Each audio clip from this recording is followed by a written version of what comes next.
سورۃ النمل میں ایک خبیث جن کا ذکر ہے جس نے تخت بلقیس لانے کا دعویٰ کیا تھا. کیا وہ جن تھا یا کوئی اور مخلوق؟ استغفر اللہ. تو بولی یہ اعلیٰ حضرت نے گستاخی کی ہوئی ہے. خبیث جن لکھا ہے اسے. اے تسی ترجمہ پڑھا اعلیٰ حضرت تھا, خبیث جن نہیں تھا وہ. یہ خبیث انہوں نے ترجمہ کیا. وہاں عفریت کا ذکر ہے, جن کو کہا جاتا ہے دیو ہیکل جن. عفریت وہ جن طاقتور, اور اس نے کیا کہا تھا, میں قوی بھی ہوں, امانت دار بھی ہوں, اور میں آپ کی اس مجلس کے برخاست ہونے سے پہلے تخت بلقیس یہاں لے آؤں گا. تو مجھے بتائیے حضرت سلمان علیہ السلام کے دربار میں آپ نے خبیث اور کافر جن بٹھائے ہوئے تھے یا صحابہ جن بٹھائے ہوئے تھے؟ تو یہ تو اعلیٰ حضرت نے سیدھا سیدھا صحابہ کی توہین کی ہے یہ ترجمہ کر کے. کہتے ہیں سب سے ادب والا ترجمہ ہے. یہ خبیث جن کیوں ترجمہ کیا؟ خبیث خود عربی کا لفظ ہے, بخاری میں موجود نہیں ہے دعا ٹوائلٹ میں جاتے وقت, اللہم انی اعوذ بک من الخبث والخبائث, میں شریر جنوں اور جنیوں سے تیری پناہ میں آتا ہوں. خبیث کہتے ہیں شریر جن کو, خبیث کا لفظ نہیں قرآن میں, عفریت کا لفظ ہے, پاورفل جن.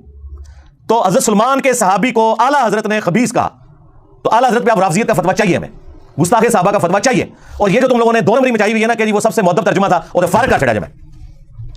کس نے اتھارٹی دی ہے کہ حضرت سلمان علیہ السلام کے صحابی جن کو جو ان کے دربار میں تھا, اور دیکھیں وہ کہہ رہا ہے میں کبھی بھی ہوں, امانت دار بھی ہوں, نبی کے سامنے اپنی لائلٹی شو کر رہا ہے, تو وہ خبیث جن تو نہیں ہوگا نا, ان کا ساتھی ہوگا نا. ہاں, خبیث جن ان کے دربار میں کیا کر رہے ہیں لاجیکلی آپ مجھے بتائیں. اور اگر خبیث تھا تو حضرت سلمان علیہ السلام کہتے تھے کہ بیٹھ جا تو خبیث جن ہے. انہوں نے تو یہ نہیں کہا, انہوں نے صرف یہ کہا کہ مجھے اس سے بھی جلدی چاہیے. تو پھر حضرت آصف بن برخیہ جو اسرائیلی کتابوں میں ملتا ہے, سنن نسائی الکبریٰ کے اندر بھی موجود ہے, آصف نام کا ایک شخص تھا جو سورہ نمل میں آیا کہ اس کے پاس کتاب کا علم تھا. اس نے کہا کہ میں آپ کی پلک جھپکنے سے پہلے وہ لے آؤں گا, اور وہ لے آیا. اس میں میری تفصیلی ویڈیو دیکھ لیں, اس میں سے جو انہوں نے اپنے صوفیاء کی جو کہانیاں ثابت کرنے کی کوشش کی, میں نے پوری انجینئرنگ کی ہے اس واقعے کی. وہ آپ جا کے دیکھیں, تخت بلقیس والا واقعہ بھی, موسیٰ اور خضر علیہ السلام والا واقعہ بھی, ایک شیطرت ان کی میں نے کھولی ہوئی ہے. وہ آج ٹاپک نہیں, ورنہ اور طرف چل پڑے گا. تو وہ لے آئے, اور اس میں بھی دیکھیں حضرت سلمان علیہ السلام نے یہ نہیں کہا کہ حضرت بڑے پہنچے بزرگ کو, انہوں نے کہا ھذا من فضل ربی, یہ میرے رب کا فضل ہے, اور وہ چاہتا ہے کہ مجھے آزمائے کہ میں اس کا شکر کرتا ہوں یا ناشکری کرتا ہوں. حضرت سلمان علیہ السلام نے اس کے اس کرتب کو, جو آپ کے نزدیک کرتب ہے, ہمارے نزدیک کرامت ہے, اس کو اس کے ساتھ نہیں جوڑا کہ اس نے کوئی کمال کیا, کیونکہ انہیں پتا تھا کہ یہ اللہ کا فضل ہے, اور وہ فضل حضرت سلمان علیہ السلام کی وجہ سے ہی تھا. اس لیے دیکھیں ان کا جو سب سے بڑا امام ہے نا تفسیر میں, فخر الدین رازی, اس نے تفسیر میں لکھا ہے وہ حضرت سلمان خود تھے لانے والے. ہاں, اے بابا انہوں نے مار چڑھا انہوں نے, اور فخر الدین رازی کہتے ہیں حضرت سلمان خود لے کے آئے سمجھنا اندر کہ ایک بندہ جس کے پاس کتاب کا علم تھا, وہ کہتے ہیں وہ خود سی, کیونکہ کتاب کا علم تو پیغمبر کو ہوتا ہے, تو وہ خود حضرت سلمان ہی تھے جو تخت لے کے آ گئے تھے. ان کی منجی ٹھوک گئے امام فخر الدین رازی. ہم نہیں ویسے ان کے ساتھ ایگری کرتے, یہ الگ سے کوئی بندہ تھا, لیکن اس بات سے ایگری کرتے ہیں کہ واقعی کتاب کا علم جو ہے وہ نبی کو ہوتا ہے. این ممکن ہے کہ وہ اس دور میں کوئی اور نبی ہو, ایک وقت میں زیادہ انبیاء ہوتے تھے اگلے زمانوں میں, یا وہ کوئی فرشتہ ہو جو انسانی شکل میں ان کا درباری تھا, یا کوئی انسان بھی ہو سکتا ہے. اس سے بابے نہیں ثابت ہوتے. یہ کہتے ہیں وہ تخت بلقیس آ گیا, اچھا روایت کرنا چاہتے ہیں تخت بلقیس آ گیا, منو دسو رفلی دین دی تھی ساتھ تخت بلقیس کے تعلق ہے. آپ ان کو بتائیں نا کہ نبی اسلام اس طریقے سے نماز پڑھتے تھے, تو کہتے ہیں وہ تخت بلقیس آ گئے, بابے نہیں مانتے. یہ تو سب سے بڑا بابا عبد القادر جیلانی اور دوسرا بڑا بابا امام غزالی, دو رفلی دین کے ساتھ نماز کا طریقہ لکھے گئے ہیں غنیۃ الطالبین میں اور کیمیائے سعادت میں, احیاء العلوم کے اندر. بابے نے جڑے یہ آپ کے جو بابے سرکار ہیں لوکل بابے تھے, انہوں نے باہر کوئی نہیں جانتا, اکا دکا لوگ جانتے ہیں. آپ جا کے پوچھیں نا سلطان بہو, تو شاید انڈیا میں بھی کسی کو نہ پتا ہو, بنگلہ دیش میں, یورپ, امریکہ, افریقہ میں نہیں. علی بن عثمان حجویری, کوئی علمی لوگ شاید باہر کے لوگ جانتے ہوں, لیکن 2 بابے ایسے ہیں جن کو دنیا میں جہاں جہاں بابوں کے ماننے والے موجود ہیں نا, اس پلانٹ ارتھ پہ جہاں بھی موجود ہیں, وہ سارے لوگ جانتے ہیں, وہ انٹرنیشنل بابے ہیں. نمبر 1 امام محمد غزالی المتوفا 505 ہجری, آج چل رہا ہے 4 رمضان 1444 ہجری, تو آلموسٹ 900 سال پہلے, کیونکہ ان کی کنٹریبیوشن ہے, انہوں نے کتابیں لکھی, احیاء العلوم لکھی, منہاج العابدین, مکاشفۃ القلوب, کیمیائے سعادت, المنقذ من الضلال میں انہوں نے اپنی لائف سٹوری بھی پوری بتائی ہوئی. تو وہ یہ ساری کتابیں لکھ کے انہوں نے ایک سلیبس دے کے گئے, تو ظاہر بہت بڑی کنٹریبیوشن ہے.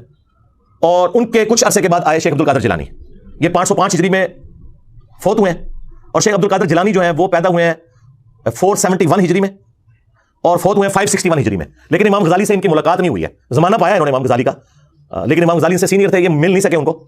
تو ان کو ایک انٹرنیشنل صوفی بزرگ مانا جاتا ہے. غنیۃ الطالبین ان کی کتاب, وہ فتوح الغیب, توحید کے اوپر بہترین کتاب ہے. یہ 2 انٹرنیشنل بزرگ, اور دونوں نے رفع الدین کے ساتھ طریقہ لکھا ہے, بخاری مسلم والا نماز کا. تو تخت بلقیس آ گیا تھا. آپ اگر بابوں کے بارے میں کلیم کرتے ہیں تو ٹھیک ہے, وائٹ ہاؤس لا کے مرغلہ ہلز پہ رکھیں, یا ٹیلا جوگیاں ہمارے جیلم کی پہاڑی پہ کوئی لے آئے. وائٹ ہاؤس میرے ہوندے نہیں جا سکتا, میں تو ایک بار پڑھنا لا حول ولا قوت الا باللہ, تو بابا بھی غائب تھے, وہ لے آئے چیز بھی غائب, وہ بابا بہت بڑا آ گیا نا. تو ہم مان لیں گے, ورنہ میں کہوں کہ یہ جو تخت میرے نیچے میں ہے, یہ بھی میں جناب سرگودا سے آیا ویسے, اور گاڑی پہ رکھ کے ہمارے امداد بھائی اتنی محنت سے لے کے آئے, میں کہا جی میں پلک جھپکنے سے پہلے یہ لے آیا تھا, تو مان لو گے, کہو گے نا ویڈیو دکھاؤ کتنے ساڑھے سامنے کرو, تو بھائی آپ بھی جب یہ کریں گے تو ہم مانیں گے نا, اس طرح تو زبانی کلام مان لیں گے. ٹھیک ہے, تو وہ ضمن میں نے اس چیز کا ذکر کر دیا تاکہ آپ کو پتہ چل جائے. باقی یہ جو احمد صاحب بریلوی صاحب نے گستاخی کی ہے, یہ بہت خطرناک بات ہے, خطرناک سے بھی اگلا ورژن, خبیث جن کہہ دیا. اور بریلویوں کا کلیم یہ ہے کہ سب سے زیادہ مؤدب ترجمہ جو ہے نا وہ ہمارے اعلیٰ حضرت کرتے ہیں. ٹھیک ہے, مجھے بھی کئی جگہوں پہ ان کے الفاظ کا چناؤ بہت بہتر لگا, میں باقیوں کو غلط نہیں کہتا لیکن وہ بہتر سمجھتا ہوں. مثلا انہوں نے ترجمہ کیا بسم اللہ الرحمن الرحیم کا اللہ کے نام سے شروع جو مہربان رحمت والا. باقیوں نے ترجمہ کیا تھا شروع اللہ کے نام سے, یا شروع کرتا ہوں اللہ کے نام سے. انہوں نے اللہ کے نام سے شروع کیا, لیکن باقیوں کا بھی کوئی غلط نہیں ہے. کیسے غلط ہے؟ انہوں نے شیطان کے نام سے شروع کیا. کہتے ہیں جی انہوں نے شروع سے شروع کیا. ہاں کتابوں میں لکھا ہوا ہے اللہ سے نہیں شروع کیا, شروع سے شروع کیا. تو پھر میں ان کو پھکا دیتا ہوں کہ اللہ نے بھی شروع سے شروع کیا ہوا ہے, اللہ سے شروع نہیں کیا. بسم اللہ میں بھی اللہ بعد میں آتی ہے, با اور اسم یہ پہلے آتا ہے. وہ کہتے ہیں نہیں وہ عربی لنگوسٹک اس طرح ہوتی ہے. نہیں سرکار, ہو سکتی ہے. اللہ الذی باسمہ ابدہ, بریلوی یہ بسم اللہ بنا سکتے ہیں اپنی. اللہ ہے وہ ہستی جس کے نام سے میں شروع کرتا ہوں. تو بسم اللہ بھی آپ اپڈیٹ کر سکتے ہیں اپنی, یعنی جیسا ترجمہ آپ نے اپنا ٹھیک کیا تو بسم اللہ بھی ٹھیک کر لیں. تو اللہ کو عربی آتی تھی, اللہ یوں بھی بسم اللہ نازل فرما سکتا تھا. اللہ الذی, اور یہ تو قرآن میں ہے نا, وہ اللہ الذی باسمہ ابدہ, اللہ ہے وہ ہستی جس کے نام سے میں ابتدا کرتا ہوں. بسم اللہ یہ ہو سکتی تھی. یہ کہانیاں چھوڑیں یار. 10 صحابہ اولو العزم آ جائیں نا عشرہ مبشرہ, جنہیں اردو آتی ہو, ہم انہیں قرآن کی عربی کا ایک صفحہ دیں اور کہ اس کا ترجمہ کرو, کیا 10 کے 10 ایک طرح کے الفاظ کے ساتھ ترجمہ کریں گے؟ ہو ہی نہیں سکتا. ہاں مفہوم ایک ہوگا. یہ ہو ہی نہیں سکتا کہ ایک زبان دوسری میں ٹرانسلیٹ ہو تو الفاظ کا چناؤ ایک جیسا ہو, مفہوم ایک ہی ہوگا. آپ 10 PhD انگلش لے آئیں, انہیں آپ انگلش کا ایک مضمون دیں اور انہیں اردو بھی آتی ہو, انہیں کہیں اسے اردو میں ٹرانسلیٹ کرو, کیا ورڈ بائی ورڈ ایک ایک لفظ ملتا جلتا ہوگا؟ نہیں, مفہوم ایک جیسا ہوگا. تو یہاں پہ بھی مفہوم کے اوپر جایا کریں, مفہوم ایک جیسا, الفاظ کے چناؤ میں فرق ہو سکتا ہے. اللہ تعالیٰ نے جو الفاظ استعمال کیے ہیں اس کے ایکویلنٹ اگر دوسری زبان کے اندر کوئی سمجھتا ہے کہ اس کی بجائے یہ لفظ استعمال ہونا چاہیے, اس کا رائٹ ہے کرے, دوسرے کے اوپر نہ کرے. واللہ خیر الماکرین کا ترجمہ باقی لوگوں نے کیا اللہ سب سے بہترین مکر فرمانے والا ہے. بریلوی کہتے ہیں دیکھو جی انہوں نے اللہ کو مکار کہہ دیا. او بھیا عربی میں لفظ استعمال ہوا ہے خیر الماکرین, وہ کہتے ہیں نہیں تدبیر ہونا چاہیے. تدبیر خود عربی کا لفظ ہے, اللہ نے تو نہیں یوز کیا. کہتے ہیں دیکھیں جی اعلیٰ حضرت نے کتنا پیارا ترجمہ کیا ہے, وَمَكَرُوا وَمَكَرَ اللَّهُ وَاللَّهُ خَيْرُ الْمَاكِرِينَ. انہوں نے بھی مکر کیا اور اللہ نے بھی اپنی خفیہ تدبیر فرمائی, اور اللہ سب سے بہتر خفیہ تدبیر فرمانے والا ہے. کہتے ہیں دیکھیں کتنا بادب ترجمہ ہے. بادب انہوں نے خود ہی ترجمہ بنا چھڑا نا, ہوتا تدبیر بھی تو عربی کا لفظ تھا. تو جنہوں نے یہ ترجمہ کیا کہ انہوں نے بھی مکر کیا, اللہ نے بھی مکر کیا, اور اللہ سب سے بہتر مکر فرمانے والا ہے, تو اس مکر سے مراد جیسا کہ اللہ کی شان کے لائق ہے. اللہ نے تو دونوں کے لیے مکر کا لفظ استعمال کیا, اس میں کون سی تکلیف ہوگی؟ ہاں آپ یہ کہہ سکتے ہیں کہ یہ بہتر تھا, یہ نہ کہ انہوں نے گستاخی کی ہے, یہ ظلم ہے. گستاخی تب ہوگی جب اللہ نے وہ لفظ نہ یوز کیا ہو. قرآن میں آیا نا کہ اللہ تعالیٰ ان سے مزاح فرماتا ہے, تو اعلیٰ حضرت نے اس کا ترجمہ ہی نہیں کیا. ان کا یہ مذاق کرنا تو یہ ٹھٹا مذاق تو یہ بڑی نوٹریس چیز ہے. تو انہوں نے کہا اللہ تعالیٰ استہزاء فرماتا ہے, اور بھی کوئی استہزاء ہی لکھ دیا. تو جنہوں نے مذاق فرما دیا تو جیسا کہ اس کی شان کے لائق ہے, جس طرح اعلیٰ حضرت نے ایک جگہ صحیح ترجمہ کیا ہے الرحمن علی العرش استوى, رحمان اپنے عرش پر مستوی ہوا, بریکٹ میں لکھا جیسا کہ اس کی شان کے لائق ہے. ویسے استوا کا ترجمہ انہوں نے بیٹھا نہیں کیا, ٹھیک ہے, بیٹھنے کا لفظ بھی نہیں یوز کرنا چاہیے. اپنے عرش پر جلوہ گر ہوا یا متمکن ہوا, یا اگر وہ بیٹھنا بھی کر لیتا ہے تو ظاہر ہے وہ کرسی پہ بیٹھنے والی مثال نہیں دے رہا, وہ تو قرآن میں واضح ہے لیس کمثلہ شیء وہو السمیع البصیر. ہم اللہ کے لیے کوئی مثال نہیں بیان کرتے, اللہ کی مثال ہو ہی نہیں سکتی, اس کی مثال کوئی چیز ہی نہیں. اگر وہ بیٹھا بھی ترجمہ کر لیتا ہے تو وہ بیٹھنے سے مراد یہ نہیں کر رہا ہوتا. یا قرآن میں اللہ کا ہاتھ, تو وہ ہاتھ سے مراد یہ ہاتھ نہیں لے رہا ہوتا جیسا کہ اس کی شان کے لائق ہے, اس کی مثال ہی کوئی نہیں ہے. تو انہوں نے پوری کتاب سے لکھے ہیں کہ اعلیٰ حضرت کا ترجمہ ٹھیک ہے اور باقیوں کا غلط ہے, اور وہ اس میں یہ مثالیں دیتے ہیں. تو آپ کا رائٹ ہے کہ آپ بتائیں کہ یہ بہتر تھا, لیکن یہ نہ کہ باقیوں کا ترجمے غلط ہوئے ہیں, یہ آپ نے پڑھنے نہیں ہے. وہ کہتے ہیں کہ قل کا ترجمہ دیکھیں اعلیٰ حضرت سے بہتر کسی نے نہیں کیا. قل کا ترجمہ اعلیٰ حضرت نے کیا ہے اے محبوب تم فرماؤ. اب اشرف تھانوی صاحب نے تو کہا ہے اس کا ترجمہ آپ فرما دیجئے, تو آپ میں زیادہ ادب ہے یا تم میں زیادہ ادب ہے؟ آپ میں. تو اعلیٰ حضرت نے تو ادب چھوڑ دیا, یہاں تم کر دیا. تو کہتے ہیں نہیں آپ کو سمجھ نہیں ہے, یہ تم اللہ کہہ رہا ہے. تو اللہ کی جو اپنے نبی سے فریکنس ہے نا, وہ آپ کے ساتھ نہیں ہوگی, تم کے ساتھ ہوگی. ہم کہتے ہیں بالکل آپ کی بات درست ہے, اور کہتے ہیں دیکھیں اعلیٰ حضرت نے کتنا خیال رکھا ہے شان الوہیت اور شان رسالت کا, کہ اللہ اپنے نبی کو آپ نہیں کہے گا, تم کہے گا. اور جب نبی اس بات کو امت تک پہنچائیں گے تو وہ کہہ نہیں رہے ہوں گے, فرما رہے ہوں گے. لہٰذا آپ کہہ دیجئے یہ ترجمہ, وہ کہتے ہیں ٹھیک نہیں ہے, تم فرماؤ ترجمہ ٹھیک ہے, کہ اللہ تو اپنے نبی کو تم کہے گا نا, کیونکہ خالق اور مخلوق کا فرق ہے. شکر ہے کہ انہوں نے مانا ہوا یہ فرق, نہیں تو ان کو سمجھانی پڑتی ہے کہ بھائی خالق اور مخلوق کا فرق بہت بڑا ہے. اور امت سے جب وہ کہیں گے تو وہ فرما رہے ہوں گے, کہہ نہیں رہے ہوں گے, کیونکہ امت کو ان کا ارشاد ہے, تو تم فرماؤ. ہم کہتے ہیں بالکل بہت پیارا ترجمہ ہے, تم فرماؤ. لیکن آپ کہہ دیجئے, یہ بھی کوئی غلط ترجمہ نہیں ہے, کسی بری انٹینشن کے ساتھ نہیں ہے. اس طرح وہ کمپیریزن کروا رہے ہوتے ہیں. میں تو کہتا ہوں جس مکتب فکر سے آپ تعلق رکھتے ہیں ترجمہ پڑھیں, آپ کا رائٹ ہے. ڈنڈی اکا دکا جگہ پہ جہاں پہ لوگوں نے ماری ہے نا, وہ پکڑی جاتی ہے. اس کی وجہ سے آپ کسی کو یہ نہ کہیں کہ آپ فلاں کا ترجمہ پڑھیں, فلاں کا نہیں. بریلویوں نے اعلیٰ حضرت کا ترجمہ پڑھا ہے اور اللہ نے انہیں توحید کی حقیقت تک پہنچا دیا. اعلیٰ حضرت نے ترجمہ بڑا پیارا کیا, ایاک نعبد و ایاک نستعین. اے اللہ ہم تیری ہی عبادت کریں, تجھی سے مدد چاہیں. 3 خوبصورت چیزیں ایک جگہ جمع کر دی ہیں. باقی سب نے ترجمہ کیا اے اللہ تیری عبادت کرتے ہیں, تجھی سے مدد چاہتے ہیں.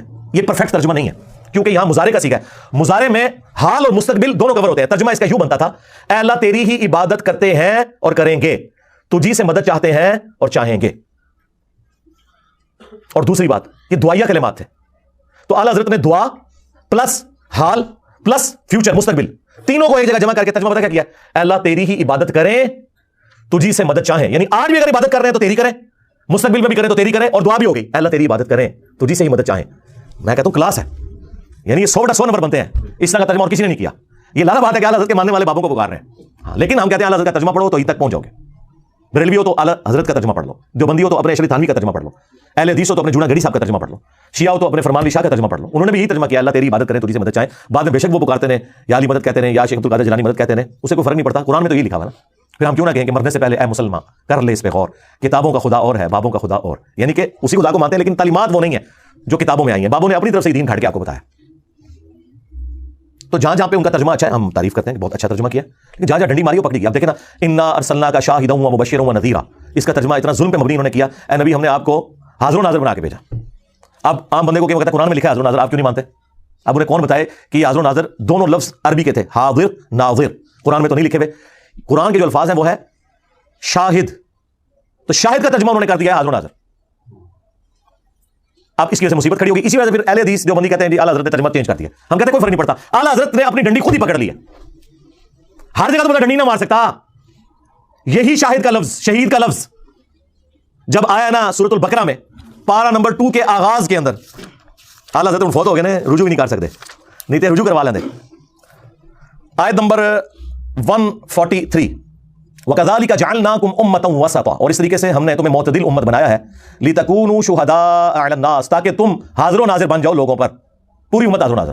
اب میں ترجمہ وہ کر رہا ہوں, وَيَكُونَ الرَّسُولُ عَلَيْكُمْ شَهِيدًا, اور رسول اللہ تم پر گواہ بن جائیں, تم پر حاضر و ناظر ہو جائیں. اب یہاں پہ امت کو پہلے حاضر و ناظر ماننا پڑنا تھا اور نبی علیہ السلام کو بعد میں. اب اعلیٰ حضرت نے یہاں ترجمہ ٹھیک کیا ہے تاکہ تم گواہ بن جاؤ اور لوگوں پر, اور یہ رسول تم پر گواہ. آئے ہو نا دار تھلے اعلیٰ حضرت جی, اپنا خود ترجمہ وائلیٹ کر دیا. یہی ترجمہ تھا وہ انا ارسلناک شاہدا و مبشرا و نذیرا میں, وہاں انہوں نے اور ترجمہ کر دیا. لیکن سورہ البقرہ کی آیت نمبر 143 میں انہوں نے وہی ترجمہ کیا جو بنتا تھا, یعنی شہادت الناس ہم دے رہے ہیں. مولانا مودودی کی کتاب بھی ہے شہادت الناس, یعنی اس امت کا کام ہے کہ وہ ختم نبوت کی برکت سے نبی علیہ السلام کے باتوں پہ پیغمبر نہیں آنا, وہ رسول اللہ کے بہاف پہ اللہ کی اور دین کی گواہی دے گی اور لوگوں کے سامنے یعنی دین کا پیغام پہنچائے گی, جس طرح نبی علیہ السلام نے شہادت الناس کی اپنے زمانے کے لوگوں کے اوپر. اور اس کے کانٹیکسٹ میں بخاری میں حدیث بھی ہے کہ قیامت والے دن حضرت نوح علیہ السلام کے امتی انکار کر دیں گے کہ ہمارے نبی نے ہم تک پیغام ہی نہیں پہنچایا, تو رسول اللہ کی امت گواہی دے گی کہ حضرت نوح علیہ السلام نے پیغام پہنچایا تھا حضرت نوح کے حق میں. وہ امت کہے گی کہ جی آپ گواہ لے کے آئے, تو حضور کی امت کہے گی کہ ہم گواہی دیتے ہیں. تو حضور کی امت نے حضرت نوح علیہ السلام کا زمانہ پایا ہوا ہے, کیسے گواہی دیں گے؟ قرآن کے ہونے پہ, کہ قرآن میں آیا تھا کہ سورہ نوح موجود تھی, سورہ ہود موجود تھی, سورۃ الاعراف موجود تھی, کہ کتنی محنت کے ساتھ اس شخص نے 950 سال تک توحید کا علم بلند کیا, تب بھی امت میں سے چند لوگوں نے صرف حق قبول کیا. تو یہ امت محمدیہ گواہی دے گی. تو نبی علیہ السلام نے اس آیت کے کانٹیکسٹ میں فرمایا کہ یہ امت گواہ ہوگی اگلی امتوں کے اوپر بھی, ان کے نبیوں کے حق میں گواہی دے گی قرآن کی برکت سے. یہ نہیں کہ حاضر و ناظر تھی. جہاں پہ ڈنڈی اعلیٰ حضرت مار گئے اور وہ ڈنڈی پکڑی گئی. پھر سورۃ القصص میں ایسے پکڑی گئی کہ سورہ ال عمران میں, سورہ قصص میں اور کئی جگہوں پہ آیا کہ نبی آپ موجود نہیں تھے جب ہم نے موسیٰ علیہ السلام کو کوہ طور کے پاس پکارا تھا. اور اللہ تعالیٰ اپنے نبی کی نبوت کی دلیل یہ بتا رہا ہے کہ تم میں وہ شخص ہے جو اپنی پیدائش سے 1400 سال پہلے, آلموسٹ 1400 سال بھی نہیں, 2000 سال پہلے, حضرت عیسیٰ علیہ السلام سے 1400 سال پہلے کا زمانہ حضرت موسیٰ کا, اپنی پیدائش سے 2000 سال پہلے کے زمانے میں جو پیغمبر موسیٰ علیہ السلام آئے تھے, ان کی جو کوہ طور پہ ملاقات ہوئی تھی اللہ تعالیٰ کے ساتھ, جیسا کہ اس کی شان کے لائق ہے, وہ بتا رہے ہیں. تو اللہ تعالیٰ فرماتا ہے نبی تم وہاں موجود نہیں تھے جب ہم نے موسیٰ علیہ السلام کو ندا دی تھی, تب بھی تم بتا رہے ہو, تو اس کا مطلب ہے تمہارے پاس اللہ کی وحی آتی ہے. اللہ کے نبی کی نبوت کی دلیل بنایا جا رہا تھا, لیکن ساتھ ایک مسئلہ بھی کلیئر ہو گیا کہ حضور وہاں پہ حاضر نہیں تھے, کیونکہ ان کا یہ عقیدہ ہے. مفتی احمد یار خان نعیمی نے جال حق میں لکھا ہے کہ حضور اگلی امتوں میں بھی حاضر و ناظر تھے, صرف اس امت میں نہیں. تو قرآن میں تو لکھا ہے نبی تم وہاں موجود نہیں تھے. تو پتہ کیا کہتے ہیں, وہ کہتے ہیں قرآن نے حاضر کی نفی کی ہے, ناظر کی نہیں کی ہے. یعنی وہاں موجود نہیں تھے لیکن عالم ارواح میں یہ منظر دیکھ رہے تھے جس طرح آج قبر مبارک میں پوری امت کو دیکھ رہے ہیں. کوئی عقیدہ بنا لے. ہم پھر کیا کہتے ہیں, رکو ذرا صبر کرو, آگے چل, سورہ قصص پڑھ, اس میں اللہ تعالیٰ فرمایا اے نبی نہ تو آپ وہاں موجود تھے اور وما کنت من الشاہدین, نہ تم دیکھنے والوں میں شامل تھے, نہ تم حاضر تھے نہ تم ناظر تھے. اس کا ترجمہ کہ اعلیٰ حضرت نے ڈنڈی مار کے چینج کر دیا اور بدل دیا, کیونکہ انہیں حاضر و ناظر کی نفی کرنی پڑی. شاہد وہی لفظ آیا یہاں پہ, وما کنت من الشاہدین, نہ آپ شاہدین میں تھے. اور اس سے بڑی ڈنڈی ماری مفتی احمد یار خان نعیمی نے. اس نے حاضر و ناظر کے حق میں جو دلائل دیے نا, جال حق اپنی کتاب کے اندر, اس میں جب یہ اعتراض آیا نا کہ قرآن میں تو جگہ جگہ آیا کہ نبی تم وہاں موجود نہیں تھے, اور اس میں سورہ قصص بھی اس بندے نے ذکر کی, تو اس نے سورہ قصص کی آیت یادی لکھی اور جواب میں لکھا یہاں تو صرف یہ لکھا کہ وہاں موجود نہیں تھے, یہ تو نہیں لکھا ہوا کہ وہاں شاہد نہیں تھے, حالانکہ لکھا ہوا تھا. وہ آیت ہی کاٹ دی, وما کنت من الشاہدین, پہلا حصہ لکھ دیا کہ نبی تم وہاں موجود نہیں تھے. یہ اگر کسی نے کیا ہے تو جو قرآن میں آتا ہے نا کہ جو لوگ ہماری آیات میں ہمیں ہرانے کی کوشش کریں گے ہم ان کے ساتھ پھر وہ حشر کریں گے, اس شخص نے اللہ کو قرآن کی آیات میں ہرانے کی کوشش کی ہے, آیت آدھی لکھ دی اور جواب الٹ دیا کہ اس میں تو لکھا وہاں موجود نہیں تھے, یہ تو نہیں ہے کہ گواہ نہیں تھے, لکھا ہوا ہے جناب وما کنت من الشاہدین. اسی لیے میرا کلپ بھی اپلوڈ ہوا تھا, قرآن میں تحریف کرنے والا مفتی قرآن کی عربی میں کوئی تعریف نہیں کر سکتا, بس اس کی گارنٹی ہے. ترجمے میں تفسیر میں علماء کرام نے وہ کچھ کیا ہے کہ آج امت یہ ساری گمراہیاں انہی کی وجہ سے بھگت رہی ہے. گارنٹی صرف ٹیکسٹ کی ہے, انا نحن نزلنا الذکر وانا لہ لحافظون. اور وہ جو ترجمے میں بھی ڈنڈی ہے وہ بھی خود ان کے اپنے ترجمے سے پکڑی جاتی ہے. اس لیے میں کہتا ہوں آپ یہ نہ کہیں کہ فلاں کا پڑھو فلاں کا نہ پڑھو. خود ہی جب کوئی پورا ٹوٹالٹی میں قرآن پڑھے گا اسے پتہ چل جائے گا کہ کیا ہوا ہے. اسی طریقے سے جہاں جہاں کوئی سخت آیات آتی ہیں اور اعلیٰ حضرت کا دل نہیں مانتا اور وہ سمجھتے ہیں یہاں حضور کی گستاخی ہو جائے گی, وہ مخاطب تو رسول اللہ کو کیا ہوتا ہے لیکن وہ اس کو ہٹا کے اے سننے والے. سورۃ الانعام میں آیا نا کہ وہ نبی سے منہ مانگا معجزہ مانگتے تھے, تو اللہ تعالیٰ نے فرمایا کہ اے نبی اگر تم سے ہو سکے نا تو زمین میں کوئی سرنگ تلاش کر لو یا آسمان میں کوئی سیڑھی لگا لو, ان کو معجزہ لا کے دکھا دو, ہم تو معجزہ نہیں دکھائیں گے. اور اس میں یہاں تک الفاظ آئے کہ جاہلوں میں نہ ہو. اب ظاہر ہے وہ سمجھ رہے تھے کہ بھائی اللہ تعالیٰ تو اپنے نبی کو اس طرح نہیں کہہ سکتا, بھائی اللہ ہے, اللہ اپنے بندوں کو جس طریقے سے مرضی کرے. ڈاکٹر سراج صاحب بھی ڈر گئے, یہاں ترجمہ انہوں نے کیا نبی جذباتی نہ ہو. ٹھیک ہے, سرکار اس سے کیا فرق پڑتا ہے؟ اللہ تعالیٰ نے تو حضرت نوح علیہ السلام کے لیے بھی کہا تھا کہ تم اس چیز کے بارے میں سوال نہ کرو جس کے بارے میں تمہیں علم نہیں ہے. جب انہوں نے اپنے کافر بیٹے کے لیے دعا کی تھی وہاں پہ بھی الفاظ ہیں نوح جاہلوں میں شامل نہ ہو. وہاں تو حضرت نوح علیہ السلام کو مینشن کر کے اللہ نے کہا ہے. چلو یہاں تو تم سننے والے ترجمہ کر لو گے, وہاں کیا کرو گے؟ وہاں تو نوح علیہ السلام کو مخاطب کیا جا رہا ہے. یہ تو نہیں ہو سکتا کہ نوح علیہ السلام کے لیے آپ یہ لفظ مان لیں اللہ کی طرف سے اور نبی کے لیے نہ مانیں, وہ بھی تو پیغمبر ہے. لیکن چند کرٹیکل آیات شکر ایسی ہیں جس کا ترجمہ حضرت نے بھی چینج نہیں کیا.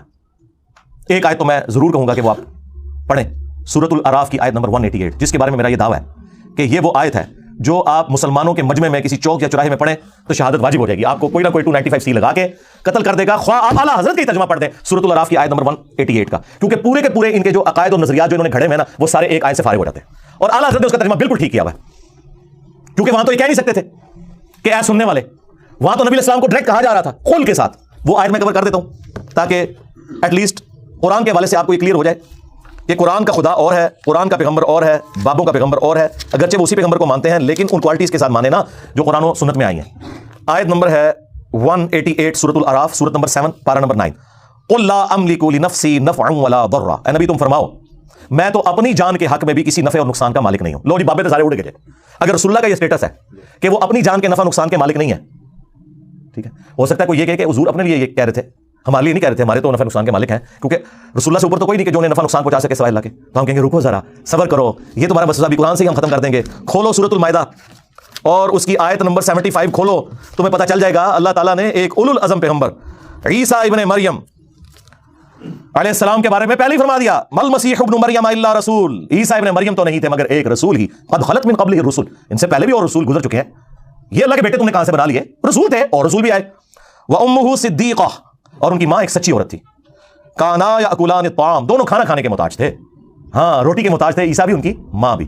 5 اولو العزم پیغمبر جو سورہ الاحزاب میں سورہ شورى میں آئے, محمد رسول اللہ صلی اللہ علیہ وآلہ وسلم, ابراہیم خلیل اللہ, عیسیٰ روح اللہ, موسیٰ کلیم اللہ اور نوح نجی اللہ علیہ السلام اجمعین, ان میں سے ایک بندہ, اللہ اکبر, اللہ تعالیٰ ہمارا ہے کہ کھانا کھانے کے محتاج تھے وہ. انظر کیف نبین لهم الآیات, دیکھو کہ ہم اپنی آیات کس طرح کھول کھول کے بیان کر رہے ہیں. ثم انظر انا یؤفکون, پھر ان کی طرف دیکھو کہاں الٹے پھیرے جاتے ہیں. اس سے زیادہ سمجھایا جا سکتا ہے کہ جو روٹی کھانے کا محتاج ہو وہ تمہارے نفع نقصان کا مالک نہیں ہو سکتا. آپ کہہ رہے ہوں گے شاید میں نے بڑی طرح سے بات کر دی, اگلی بات آ گئی, قل اتعبدون من دون اللہ, اے نبی ان سے فرماؤ کہ کیا تم اللہ کو چھوڑ کر ان کی عبادت کر رہے ہو, جیسس کرائسٹ اور ان کی ماں کو خدا مانے ہوئے ہو.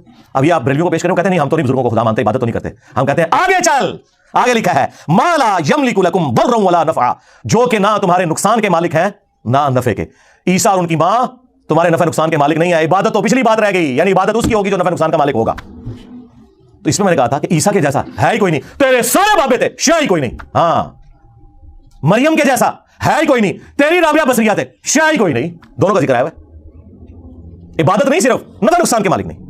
واللہ هو السمیع العلیم, اور اللہ ہی ہے سننے والا علم والا. بھائی عیسیٰ ان کی ماں سننے اور علم والے ہو ہی نہیں سکتے تو کس کے مشکل کشا کہاں سے ہوں گے؟ یہاں پہ بھی جو نبی کے لیے آیا کہ نبی تم فرما دو میں تو اپنی جان کے لیے بھی نفع نقصان کا مالک نہیں, تو اس کے کانٹیکسٹ میں نے پیش کیا, یہ انہی معنوں میں ہے کہ مالک اللہ ہے. خیر اس آیت میں بھی کھل جائے گا, الا ما شاء اللہ, ہاں مگر جو اللہ چاہے. ولو کنت اعلم الغیب, اور اگر میں غیب خود سے جان لیتا.